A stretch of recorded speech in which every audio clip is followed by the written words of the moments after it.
Welcome back. Time now to take a look at our question of the day. And in fact, we have two. We have a sporting question and, of course, the main question. And this relates to an interview that we'll get into later. So the question that we're asking you also is about the Proteas. So let's put that one, I don't know if that one's up first, but we woke up to news this morning, or some of you, the real hardcore fans, watched it through the early hours of the morning, and you saw South Africa make it to the finals. They beat Afghanistan, and we now play in the finals of the ICC Men's T20 World Cup.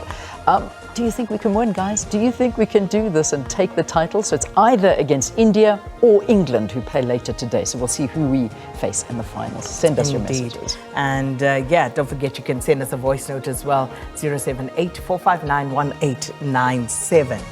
And then, of course, there's the other question that we have for you. So here's the other one we're asking you to engage us on. Yeah, so this has got to do with Kenya's President, William Ruto, saying he will not sign the contentious finance bill that led to deadly protests. So what is your reaction to this? That we've seen people lose their lives. We saw a part of their parliamentary precinct being burnt.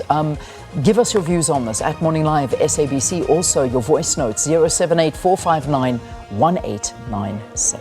Yeah, there's that number again. And don't forget, short, sharp, to the point, and just reduce the background noise. That's always helpful. Indeed it is. All right, into the front pages of our newspapers. Here we go. So first up, Business Day. And the Business Day leading with cabinet deal is on the table. All right, so let's see what they're saying, because I've seen loads of reports around this now that, according to a lot of reports, saying that now Ramaphosa, after late night meetings, has handed his final proposal out, and hoping that a deal can be struck and an announcement made. So they're saying here in the Business Day, President Cyril Ramaphosa and the DA on the verge of reaching an agreement on the composition of cabinet, paving the way for the government of national unit to be installed by the end of the week.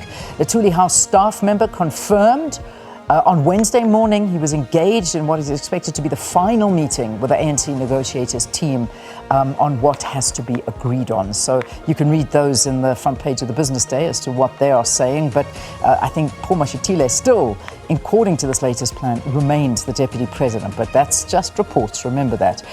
Stability of GNU at risk, says US banks. Jostling for cabinet posts between the ANC and the DA has dampened expectations that the GNU will be stable, says Risk America Global Research. In this note, the lender says it is bearish on the rand due to rising political risk related to ANC and DA talks, and expects the rand to outperform for the fourth quarter of this year. So yeah, that's where I'll leave the Business Day for this morning. Right, let's move on to the Star. Their lead, ex-Steinhoff CFO released. Andries Lachranzi coughs up 150,000 rand to leave court after facing fraud charges. Now, Steinhoff's former chief financial officer, Andries Benjamin Lachranzi, has been released on bail after appearing in the Pretoria Specialized Commercial Crimes Court on charges of fraud. Lachranzi, who paid 150,000 rand in bail, handed himself over to the Serious Economic Offences Unit yesterday. Hawk spokesperson told the business report. And so that's an ongoing story. Also, is senior official actively sabotaging GDED? So the Gauteng Department of Economic Development has been in the news almost every month since the dissolution of the board that was chaired by Sibongile Vilakazi. And sources there claim the person allegedly behind the department's troubles is a senior official in the department. And of course, a picture there of the anti-tax protests in Kenya. All right. On to the front page of the Citizen now. Citizen, rhino horn booby trap is what they're saying. In the war against poaching, scientists now inject live horns with radioactive material that is safe for the endangered species, but potentially fatal for humans, hoping it'll collapse demand for the horns, especially in Asia. So, yeah, nice breakthrough there. Let's see if that does work, and that's what they are leading with. Rassie sticks with Sia, is what they're saying. The genius of Sting, finger looking good charity, and why we are losing our soldiers in the DRC. That's the front page of the Citizen. Sowetan this morning going with bus shooting. She had no threat on her life. Husband says that 5 days earlier, His wife thought that someone tried to rob her outside their home, and eyewitnesses detailed how the gunman shot the woman twice while she lay on the ground. That was that story that came through yesterday morning. Also, Durban July fashion inspiration, parties to raise number of MPs on committees, and Matlo still part of Banyana setup, according to the coach Desiree Ellis there.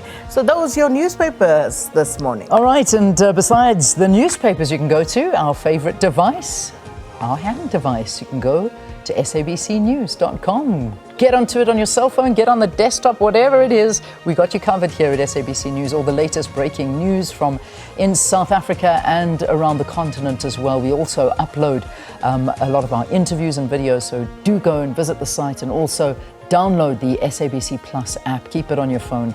It's definitely one of those go-to apps where you can watch everything streaming live for free. All right, there you go. It is now 7 o'clock on this Thursday morning. Sakina's got our news.